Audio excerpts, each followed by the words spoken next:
l'échelle. On voulait comparer effectivement la mobilisation du gouvernement à celle que nous avons pu connaître, par exemple, pendant l'épisode du SRAS. C'était en 2003.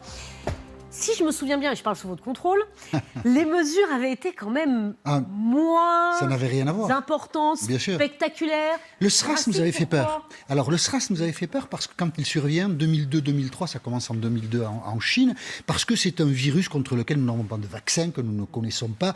Nous n'en connaissons pas les modes de transmission, mais regardez les chiffres. Le SRAS, en fait, c'est un petit virus avec le recul.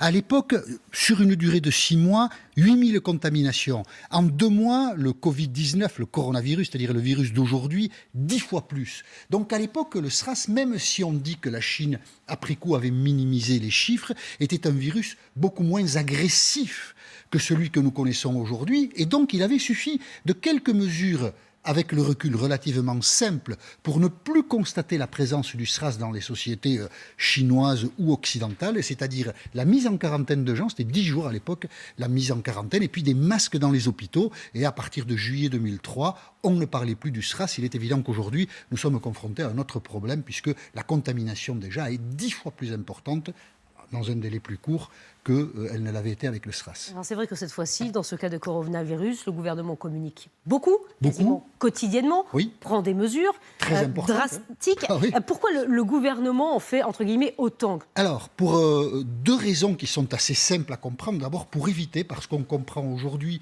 que le Covid-19 a ce potentiel-là, pour éviter une contamination de masse. Ne parlons que de la société française, mais les Chinois à leur échelle sont confrontés au même problème. S'il y avait 5 millions ou 10 millions de personnes contaminées, évidemment, ça poserait des problèmes terribles à la société française. Ça la paralyserait en quelque sorte, et donc ce serait une difficulté de santé publique et une difficulté économique. Et puis la deuxième raison, qui est inclue dans la première, c'est que si le Covid-19 voyage comme ça d'organisme en organisme, il peut muter, se renforcer et à la fin des fins devenir un véritable monstre face auquel nous aurions très peu de moyens d'action et qui pourraient être mortels. Donc le gouvernement prend des mesures que nous n'avons jamais connues. Mine de rien, pas de salon de l'agriculture le dernier jour, ça moi je n'en ai aucun souvenir. Le salon du livre annulé, des compétitions sportives. Aujourd'hui, les responsables de l'équipe de France de rugby se réunissent pour savoir s'ils continuent ou pas à organiser des matchs. Le Louvre fermé ? Le Louvre fermé, et ça, dans les jours qui viennent, sans doute, il va y avoir beaucoup de mesures comme ça. On pourra reprocher, certains le feront peut-être au gouvernement d'en faire trop, mais c'est toujours mieux de lui reprocher de ne pas en faire assez, parce que ne pas en faire assez, ça veut dire qu'on n'a pas pu sauver des vies qui auraient pu être épargnées.